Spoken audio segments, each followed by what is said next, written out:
Hey, welcome back to the Personality Hacker Podcast. My name is Joel Mark Witt. And I'm Antonia Dodge. Today, we have a special guest, Susan Storm, who we're going to actually have a free-form conversation with. She's an online writer. She's created her own digital course around family dynamics and personality types. So today we want to kind of have a rambly, interesting conversation with you, Susan, about personality types, family dynamics, and wherever else this might lead us. Welcome to Personality Hacker. Thank you so much for having me. I'm really excited to be here.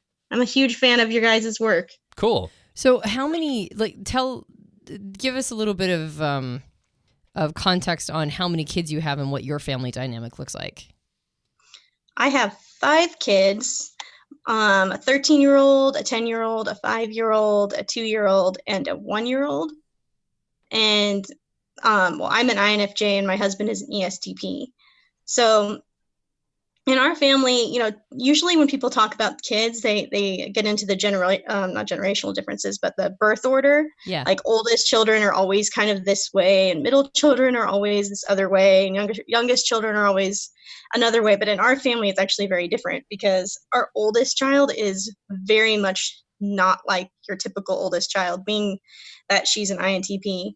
She wants to keep to herself. She doesn't really want to be in charge of anyone. She doesn't really want to tell any of the other kids what to do. She just wants to kind of live and let live. Mm-hmm. And that's very much her lifestyle. So my third child, who's an ESTJ, I think, he is very much wants to be in charge, and he will try to be in charge of his older siblings, me and Daniel, because I think that's just much more built into his personality being the way he is. Yeah, Daniel's your husband, right?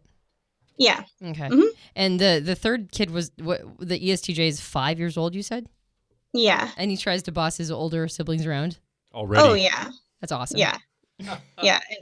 And then we have a little 2-year-old who is, I'm pretty sure she's a SFP. I'm not sure whether she's ISFP or ESFP yet, but definitely using SE in a dominant or auxiliary position. And she is like a little daredevil. She's like the shyest, sweetest little thing, but she was the first to do a somersault, the first to walk. She has always got bruises all over her legs from testing her impulses and pushing the boundaries physically.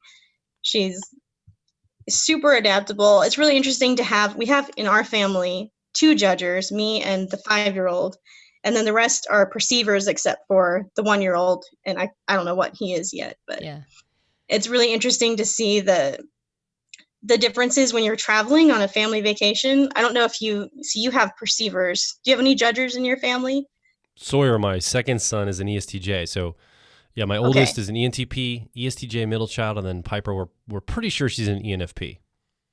Have you noticed the J or P differences coming out when you're traveling? Oh my, yes. I mean, all the time, basically. Like, it's constant. And it's not just that, he's the only sensor in our household as well. Oh, wow. So he's got a double hit. He's the only judger, the only sensor, and we have to put a lot more effort into making sure he's okay and things are going. And he's an ESTJ, right? In a household of perceivers, like it's just, yeah, wow. Yeah. So I don't know this if yours is similar to mine, but my sensing judging son, when we travel, it's very he's excited, but he's very stressed at the same time, and you can just see it. Like when he was a little one, like a baby, 2, 3, he would not eat as well. He wouldn't sleep as well. He just wanted everything to be exactly the way it had been at home. He had to have all these things that we would take from home, and we'd have to have a really clear schedule and let him know exactly what was going to happen. While all the other perceiving kids are just like going with the flow. Like, this is great. Like, it's okay if their schedule's thrown off, everything's fine. But he's the one that needs the stability and the reminders from home and the consistent schedule. I don't know if you've encountered the same things with him. Yeah, we've also noticed that he doesn't he pretty much doesn't like anything the first time. That's new.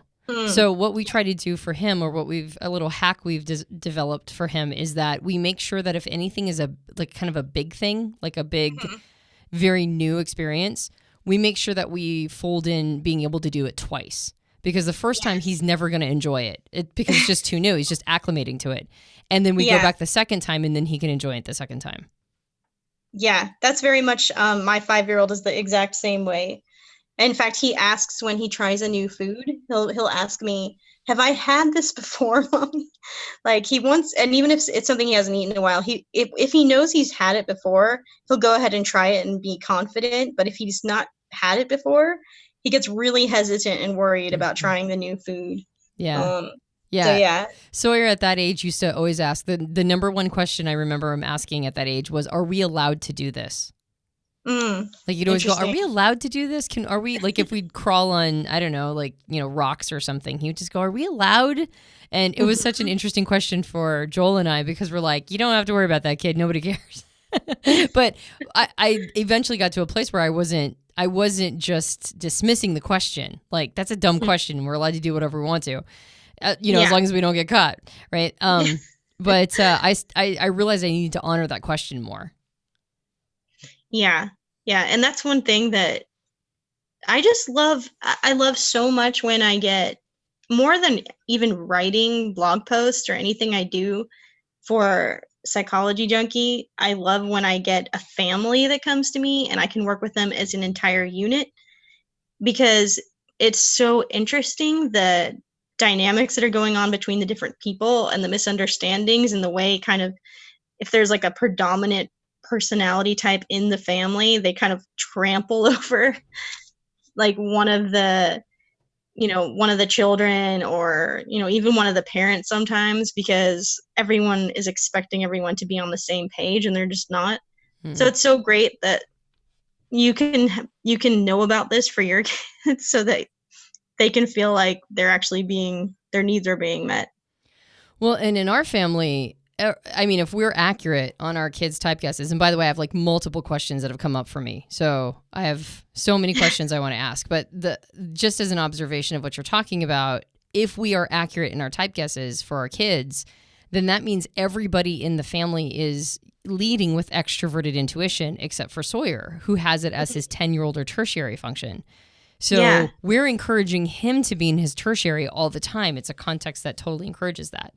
And we've realized how problematic that can be. So we do everything we can to make sure that we infuse as much introverted sensing into his world. Even though it's our inferior or our 3-year-old function, we still do our best to try to, create enough of an experience that kind of calms him down and lets him know that it's going to be okay and it's safe. And we're creating a safe context for him.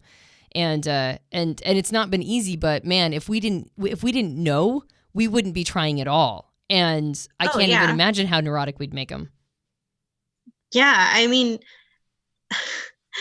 it's really interesting how many people have like wounds when they get to be older from just being trampled and run over by their family members. And it's usually unintentional, because parents don't really wake up one day with kids and think, you know what, I really just want to misunderstand them. Right. But like, I think I was reading actually this, because I'm working on an article about family dysfunction right now, actually. And I was reading this article that was saying that 21% of teens dislike their personality. Like, it wasn't about personality type, but it's just saying they dislike their own personality. And that, 60 or 70, I can't remember which it was, but it was like 60 to 70% of teens feel really stressed when their parents compare them to anyone else, especially other kids. And I feel like when you've got, parents who are all like, in my family, my dad was ENTJ and my mom's ESFP. So everyone was coming at things from NISE or SENI, one or the other. And then so my siblings are all on the SENI or NISE spectrum as well. And my younger brother, Jack, is an ISTJ, and it's really like obvious in our family that he's kind of the odd one out in the family, and you hear a lot, like I hear a lot as from my blog, from readers who are like, I was the only intuitive in a family of sensors and nobody understood me. But I grew up in a family where it was like the SJ was the one that just didn't get understood. Right. And still, like, you can feel it in family gatherings that, hopefully now he's going to listen to this and be like, Susie, I didn't know. Well, and that means everybody else in your family is either an NJ or an SP. So Yeah. he's the only one. And so my family dynamic is my mom is an INFJ and my dad's an ESTP. So they're very similar to you and your husband.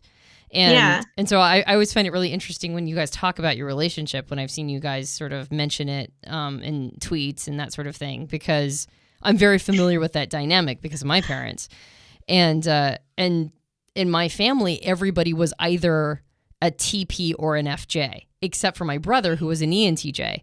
And what's interesting is as an ENTJ, he was actually celebrated. Like he was put aside as not like the rest of us, but almost like in a lofty way, where it was like, what is this creature that is so capable and competent of everything? And the rest of us, he became part of almost like a family lore. So I think, and I don't think that was healthy for him, by the way. I don't think that worked out that great for him as a child. He does fine now as an adult, but I think he had to work through a lot of stuff because, I mean, anytime somebody is set apart from the family, regardless of whether or not they're like being denigrated or celebrated, they still feel that difference. They still feel that schism. Yeah. And that's what and I'm actually super curious about your parents' relationship. And I wish like sometime you and I could actually just like meet and have coffee so you could tell me, okay, here's what my parents did wrong that you should not do. Yes. We should totally do that for sure. I do have a quick question though, because I'm taking notes, and the only kid whose type I don't know yet is the 10-year-olds of your 5 children, except for obviously the 1-year-old. I think he's an ESFP. Now, okay. I'm pretty sure that's what he is. We have him only during summers and, like oddball holidays here and there throughout the year. So every time he's here, I'm like trying to figure it out. And I waver between ESFP and ENFP, but I'm pretty sure he's a SE dominant over NE dominant type. Right. And so you have a blended family too, which also adds some interesting dynamics. You mentioned, oh, I'm sorry. I was just going to say, you mentioned before that you really love it because you write your online website is Psychology Junkie, and you produce more articles than just about anybody that I know. You probably produce, 3 articles a week at least around type, and people love your articles, and I love how you've got them organized and they're filled with all sorts of great content. And you also have created programs around like family dynamics and type in children. So I did want to ask you a couple questions about and you also mentioned that you like it when people come to you as an entire family unit to talk about the dynamics of the family and type. So you just have a lot of experience in this. You have a lot of experience doing type sessions with entire families and kind of helping point out some of these, what we're talking about, which is like, have you noticed that this is the odd duck because everybody else is using, say, this polarity, but this kid is not, and that's probably going to be something that they're going to be feeling even if you guys don't experience it. Yeah. Go ahead. I do have questions, but I totally want you to talk because my questions are to get you to talk. No, you go ahead. No, I was just going to say, what do you think is the youngest, or your observation is about the youngest that you can start profiling or typing children? Well, from everything I've read, and, if you're reading, like, I think the actual MBTI certification program that they have for children, I think they say at 12 is the youngest.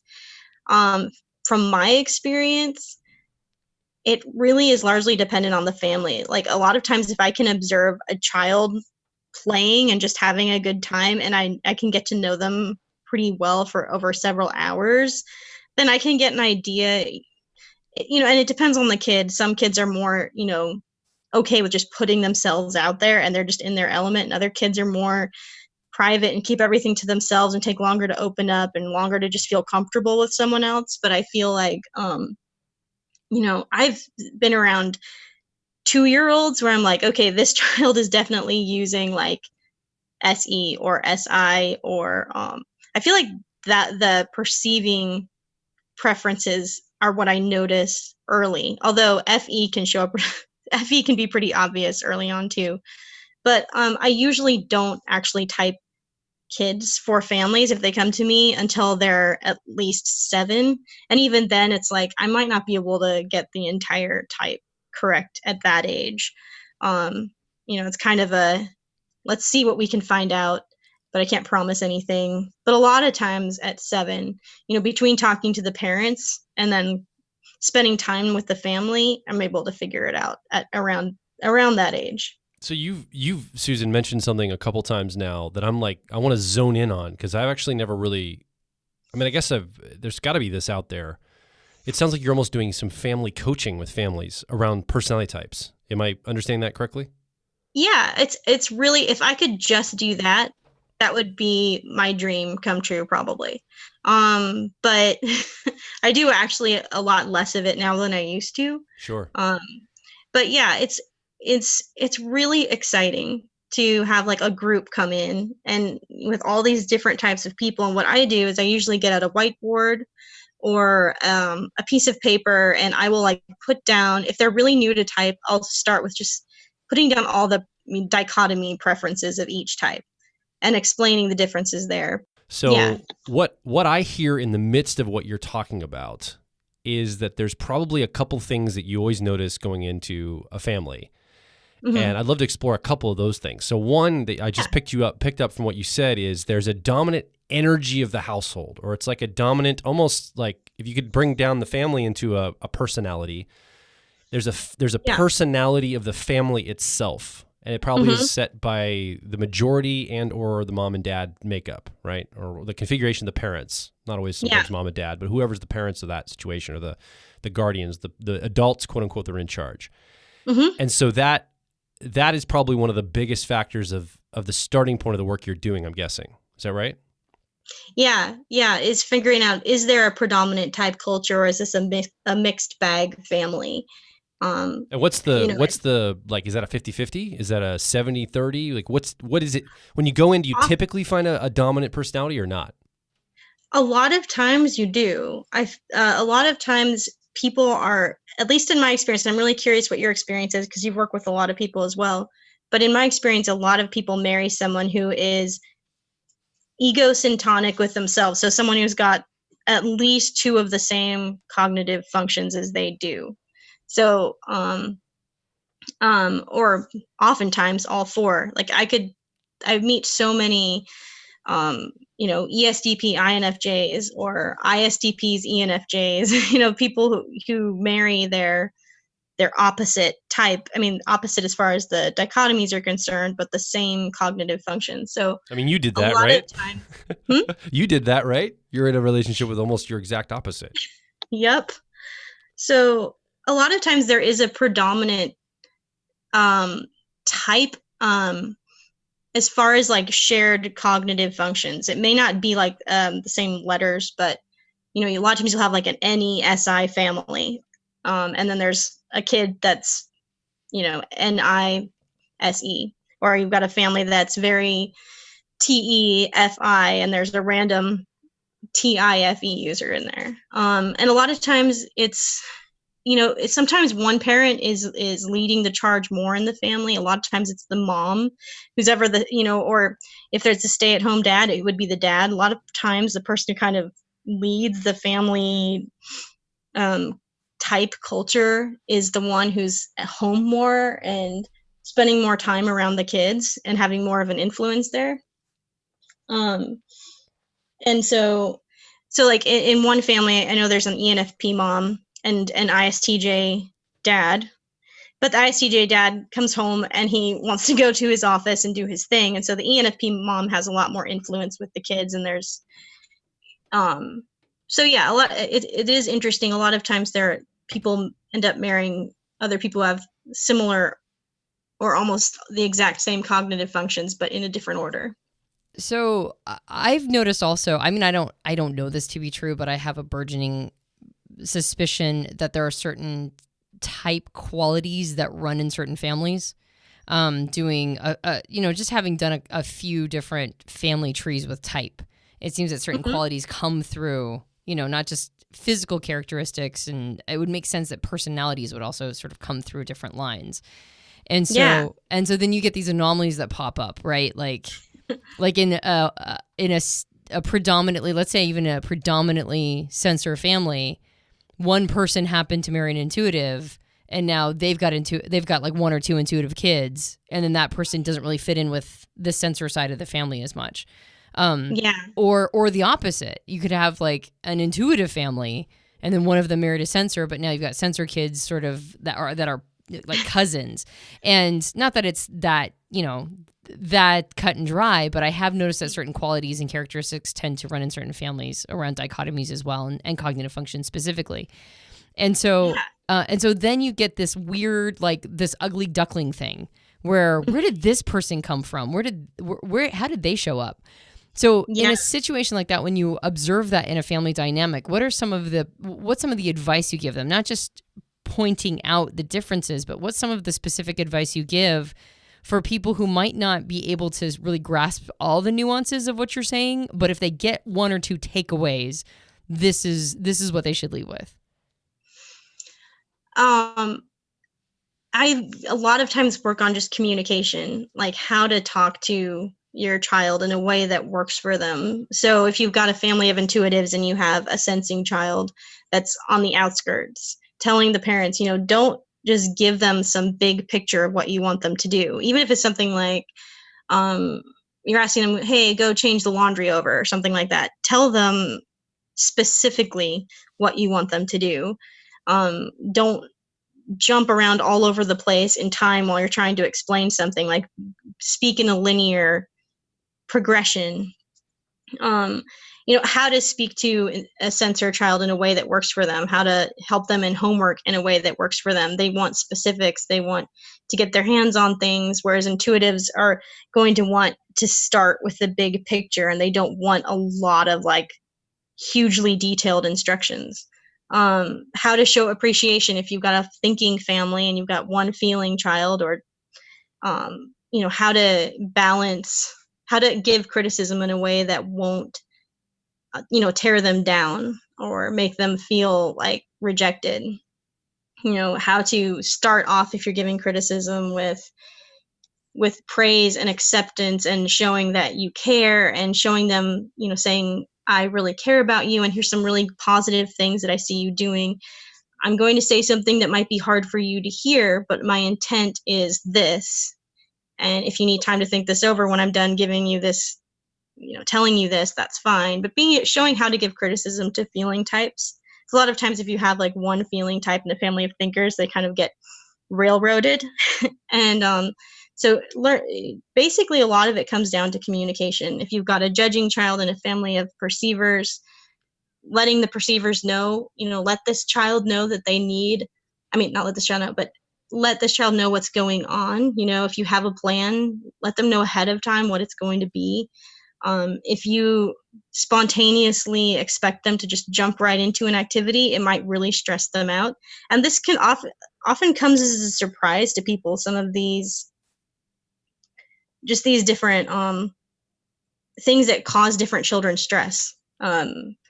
Perceiving children in a family of judgers, a lot of the articles that you read about parenting are geared towards judging parents. I don't know if you've noticed this, but like if you are at the pediatrician's office and you pick up a parenting magazine, a lot of what you'll be reading is geared towards a sensing, judging child. So if you have a perceiving child with sensing, judging parents, or even intuitive judging parents, they might be trying to like impose a lot of structure and routine and like rules in the household. And while a certain amount of structure and routine is good for all kids, being able to say, listen, your kid is going to naturally question these rules, and they're going to naturally want to stretch these boundaries, and they're going to want to have more flexibility in their lives, and they're not trying to do this to make your life miserable. It's not personal. They're just doing it because this is the way that they function best. This is the way they're happiest. I think it helps diffuse a lot of conflict in families. Yeah. So this is awesome. By the way, did I cut you off? Are you good? Oh, no, you didn't cut me off. It's like a little bit of a delay because we're doing this online. So when I talk, sometimes I feel like I'm talking over you. So I'm like, oh, did I cut you off? This is good stuff, Susan. So a couple of themes I'm seeing. So the whole idea of the dominant family culture or personality of the family itself. And then there's this notion of a leverage point of communication you bring to the table, meaning that if you can understand how someone's wired, your child, your siblings, your parent, and you can speak to how they're wired, that goes a long way in the family dynamics and making sure that everybody's cool and getting along, right? Yeah. Are there other this is good stuff because this is giving me a sense of the kind of work you do. Are there any other leverage points or things you pay attention to at a high level when you're working with a family and the family dynamics around type? I also sometimes people come to me not even about the kids. Sometimes it's a marriage, relationship. One of the hardest things for kids to deal with or for a couple to deal with is like where one parent is the good cop and one parent's the bad cop, like that kind of dynamic. And a lot of times that tends to show up, I think, especially because a lot of people marry or are attracted to their opposite type. And initially when they get married, everything's great and everyone's super excited and happy. And then over time, those differences really start to annoy each other. They start to annoy each other with those differences.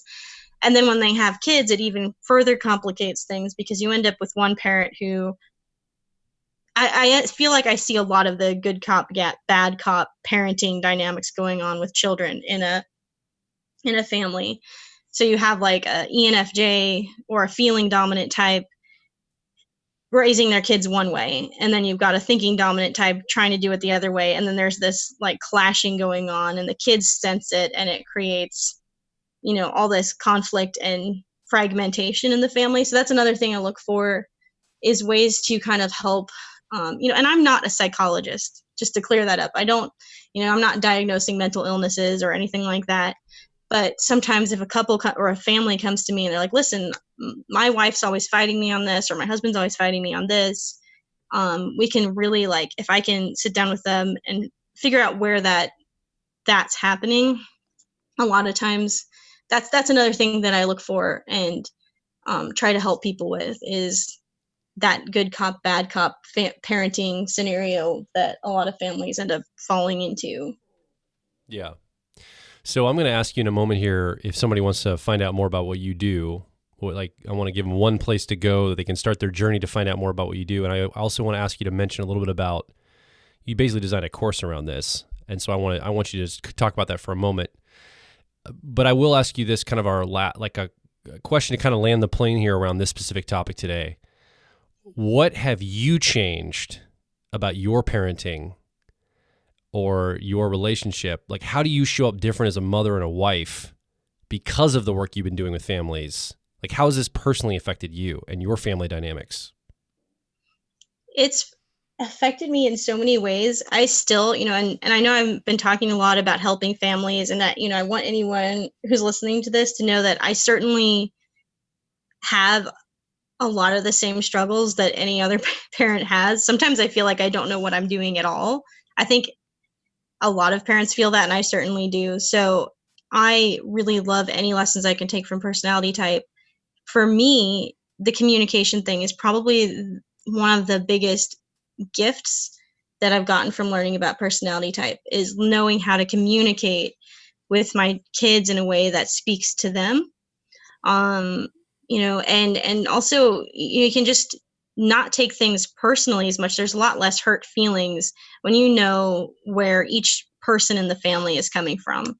That I see people getting hurt feelings when they don't know that. But, for me as a feeling type, if one of my thinking children doesn't want to share their feelings with me, doesn't really want to doesn't give a lot of verbal affirmation or even with an ESTP husband, it's not really emotionally expressive or anything like that. I don't have to feel like, oh, wow, they really don't like me and we really need to work on I don't need to try to change anyone. I know that this is just their preferred way of being. So communication, I think, and acceptance is what I think the knowledge of personality type can bring to families is, just strengthening those lines of communication and helping people to feel like accepted in their families. I've noticed that just the concept of personality types, even if parents don't actually know their type or the types of their children. They don't know anything specific. Just the idea that people could be wired differently helps parents pause before they automatically assume that their kid is going to respond in the way that they would respond. Like, it's just knowing that it exists sometimes will help parents be more thoughtful. Yeah, absolutely. I think before you know about personality type, you assume that your way of thinking is just the best way, and anyone who's outside of that is just, they're doing it wrong. I know I didn't tell people this, but I remember thinking that, well, these people are just thinking wrong. They're just being, this isn't right that they're processing things this way. And then when I learned about personality type, I was able to appreciate people for who they were and not really get as riled up by the differences. And if you can bring that to families, that's a really fun thing to do. Yeah, I still do it. I mean, this is our career, right? Like, we do this all the time, and I still have, we call it type patriotism, or at least that's what it can be called, is the type patriotism of you think that you've got the best type and your type thinks the best way. And I can't help it, even though I understand all of this, beyond even theoretically. I implement it in my life. I implement it in our marriage and parenting. And still every once in a while, I'll look at one of our kids doing something. I'm like, that's stupid. They shouldn't be doing it that way. And I know it's not just an obnoxious thing. I know it's like they're wired to do that. Right. And I have to like remind myself, no, that's not stupid. It's just how somebody else is doing it. And so even with knowing all of it, it's like the human mind is so patriotic to its own wiring that you have to be thoughtful about it. You have to pause. You have to go, okay, this person isn't being obnoxious or, deliberately stupid or whatever. They're legit just doing the thing that makes the most sense to them. Yeah. I mean, I know for me, like, my ESFP son, for example, like if I'm working at the computer, at one point I had to live with my in-laws for a month and with 4 kids at the time. And I was trying to work at the computer and he kept jumping around in front of me and like getting up like in my face and like talking nonstop and all these things. And I remember feeling like so irritated and just like, why is he being so disruptive and why can't he just like, and I had to keep reminding myself, okay, he's just being an extrovert. He's just being an ESFP, and I do not need to berate him for being an ESFP right now. I mean, I can say like, I'm trying to work right now. Why don't you go run around outside and play or something? But I can't do that all day. I need to let him be himself. Even when you know all the stuff, it still doesn't make it always easy all the time, for sure. Yeah, I look at Piper and like my number one question, and we don't know this to be true. She's 6, right? I believe that there is wisdom in waiting to really slap a label on a kid in any way. But I do suspect, she looks like me, but she is Joel's child, right? Like, I'm pretty sure she's an ENFP. It's like and I always say it's like living in a musical because they both are spontaneously breaking out into song all the time. Oh, that's so funny. And it's charming in theory, right? Yeah. Unless you're living. And practice. But all the time. It's charming. The number one question I have for Piper all the time is, why does everything have to be so dramatic? Like, why do the emotions have to spike about little things? Why? And Joel frequently reminds me, she's just trying it on. She's just trying this emotion on. Like, she just wants to know what this emotion feels like in this situation. And I can tell it's drama, right? I can tell she's doing it. Like, this is not her authentic feeling, or at least it is, but it's like an amplified version of it. And it's so exhausting to my extroverted feeling tertiary, right? Like, it could not be more exhausting. And I'm like, why do you have to be so dramatic? And Joel, it's good that Joel, like, she's got Joel as an advocate, because he's like, it's just like, she's basically doing the emotion version of making faces in a mirror. That's all she's doing. She's just trying it on. She's just seeing what it looks like when she experiences that emotion. She's just looking what it looks like when she makes that face in the mirror. It's all the same thing to her. And I'm glad I know that, because I think if I didn't have that information, I still do it. I'm not proud of it, but I still kind of, I do like I marginalize her emotions way more than I should be, right? Like I'm like I don't say things like your feelings are wrong, but Right. I can convey that idea at times if I don't understand the intensity of the emotion she's experiencing for the context or the situation. So Yeah. even though I don't say your feelings are wrong, I'm sure that is like getting peppered through in the messaging.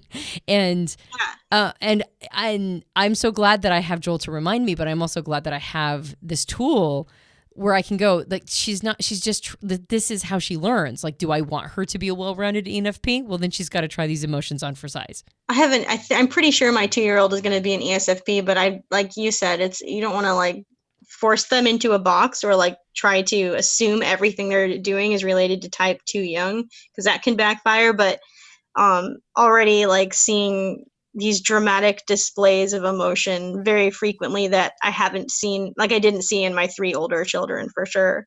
And yeah, it can be easy to like, okay, that's enough crying now. Yeah. That's enough reacting now. You can go do that in your room now, because it's just, we don't need to cry about your drink being not the kind you wanted or whatever it is. And yeah, it's really good to know those things, even as a, in a family of perceivers, like, and I'm like stuttering here. Our son Max, who's the ESTJ type, he gets people who are around him sometimes think he is such a control freak, and has to have everything be just this certain way, and they'll be like, oh, is he like OCD, or is he, why is he so high strung? And it's a similar situation with him, where I'm an advocate for him, even though I'm not an ESTJ, even though in fact, I tend to not get along really well with ESTJs in real life. But I have this ESTJ son, and I'm an advocate for him around perceiving types, just because that judging preference, I understand. I understand that need to know what's going to happen, to start something and finish it, and not, mix everything up. In our family of perceivers, people start things and they go do something else, and they go do something else and go do something else. And if he starts something, he just has to finish it. And if he gets interrupted, it's like he's just so aggravated if he gets interrupted. And people don't understand, and they think he's super high strung. And I get to advocate for him and to say it's really frustrating for a judging type to get interrupted and to have all these distractions going on all the time. They just want to start something and finish it, and then you can bring up this new possibility or idea. And so, yeah, I guess that's my example of being an advocate. But it's great when you have 2 parents who have different preferences, so that they can represent their children in that way. Yeah. Yeah, and I think really what I'm picking up from this entire conversation is there's caution in typing children too early, but there's also wisdom in understanding how a child can be wired differently than you are. So, basically, even if you don't want to slap a label on your child too early, if you don't want to figure out their personality type too early, when you're seeing different, I mean, they're obviously not everything comes down to type. So there's going to be behaviors that children show up with and evidence that have to do with just being kids. And you have to, you're going to model being a responsible adult in front of them, like in the best way possible. But when you're seeing things that are so different from you, like, I'm an ENTP. I never played with dolls as a child, and my daughter loves to play with dolls and asks me every day to play with dolls. And I literally would rather do anything else in the world than play with dolls. And for me, like, the idea of her wanting to play with dolls all the time seems very normal, but it's also just not something that would be my bag of tea, or my bag of, what is that the phrase? Cup of tea. Bag of something else. Bag of flour. Yeah. It works. Anyway, that wouldn't be my cup of tea. So just acknowledging that when things are so different than how you remember, it's like sort of backing off your ego. Like the ego's like, no, my child needs to replicate all my experiences and needs to be just a little carbon copy of me. But just backing off of that and going like, maybe this kid has a bunch of needs that I don't quite understand. And it could have something to do with the fact that, they're an introvert and I'm an extrovert, or vice versa. Or they're an intuitive and I'm a sensor, or vice versa, and on down the line.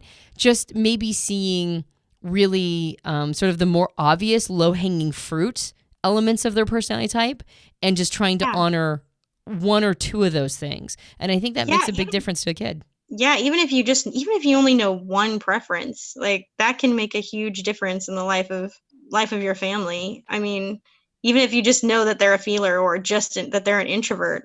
And then if if neither you or your spouse has the same preferences as your child, then try to find someone else, like a friend or family member, who can be an advocate for them, who can be maybe a mentor or a confidant for them sometimes. Not that they can't come to you as a parent or anything like that, because I mean, certainly parents can understand children who have different type preferences than they do. It's not the be all and end all of anything. But like, I know for me, like for my INTP daughter, who's 13, she just clicks so well with other NTPs, and they get her instantaneously in a way that I just, as much as I try, I'm not getting her that well. And I really, really want to. So when I see her with other NTPs, and I know 2 in my family, it's just so wonderful for me to see that connection, and I can learn lessons from them and how maybe I can understand and speak to her in a way that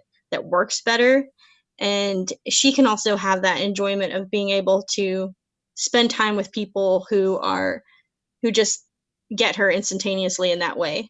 Yeah. So sometimes, having like outside sources that can help support your kids if they're wired very differently from you can be a really positive thing too. Yeah, well, and then they just don't feel alone.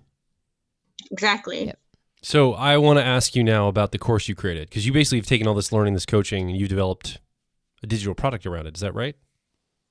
Yeah, I did it last year. I have 2 courses. One's called Parenting by Personality Basics, and it's just, if you were coming at this with a really beginner level of knowledge and you want to find out what your children's most likely types are, it walks you through the basics of what the dichotomies are, what the cognitive functions are, it's got a little questionnaire for how to find your child's type. It's not guaranteed that questionnaire is going to get you your child's type right. You need to actually try to go through the course to clarify that it's right. And it also comes with booklets that explain all the different types. And then there's a Parenting by Personality Masterclass, which goes into a lot more detail about things. It's goes into a lot more detail about the cognitive functions, about helping with homework, and even tips for you as a parent taking care of yourself. So there's 2 options for that course if anyone's interested. Cool. Where does somebody find that? Where do they find you? Because I know not just the course, you've written a bajillion, I know I'm over-exaggerating the number, but a bajillion articles about all things type on your website. So you want to give that address real quick? Sure. It's psychologyjunkie.com. That's all one word, psychologyjunkie.com. And if you just click on the, I think it's just a store option on the menu, then you'll see the books and courses available there. And you can find out a lot of information just in the articles that you don't even have to pay for. Yeah, well, we do want people to invest in your course. I mean, if you put value in the world, I want you to feel cool about asking for value back. But to get to know you, people can learn more about all the stuff you talk about based on your articles, which I think is a really powerful thing to do. And that's something that's served us well with the podcast and our articles on our site. People get to know us, right? And they know, like, and trust us. So I hope you go check out Susan's site if you're listening right now, because I think Susan... She's been doing this for a while. She's been writing about type, talking about type. You can find her on Twitter as well from her website. And I think I would recommend you connect and start to follow what Susan does. We are carefully following what Susan does here at Personality Hacker. Let me say it that way. So if you want to follow where our attention is going, our attention is very much focused on Susan these days. And I recommend that you put some attention there too, because I think she's got some amazing things to say about typology, about family dynamics, and about personal growth. So thank you so much for joining us today. Oh, thank you for having me. It was really an honor to be able to talk to you guys. You're the ones that I go to to advance my knowledge of type and Enneagram and everything else related to personal growth. So I appreciate it. That's awesome. Thanks for that. Thanks for that feedback. And if you've been listening along to our conversation here with Susan, you're the 4th person here in this conversation, but you haven't had a microphone up until, well, you're not going to have a microphone, but you can come over to personalityhacker.com and you've got a keyboard and you can ask a question, make a comment or share your story. I would love to hear, I think probably Susan and Antonia and myself would all three love to hear from you around what are your stories in your family. What have you noticed about the family dynamics between maybe your parents and you, your siblings, your own children? Where have you seen type show up? Do you have a dominant family culture that you just know, hey, yeah, mom and dad were this, and I know my culture and the family was this thing? We want to hear your story. So come over to personalhacker.com, leave a comment, ask a question, or share your story directly below this podcast. And if you enjoyed our podcast, you can subscribe to it on iTunes and various Android platforms. I almost messed that up. I say it literally every time. Come subscribe. And then you can also leave us a rating and review on iTunes. That also helps us out a lot. Yeah. My name is Joel Mark Witt. And I'm Antonia Dodge. Thanks to Susan Storm for being with us. And we will talk with you on the next Personality Hacker podcast.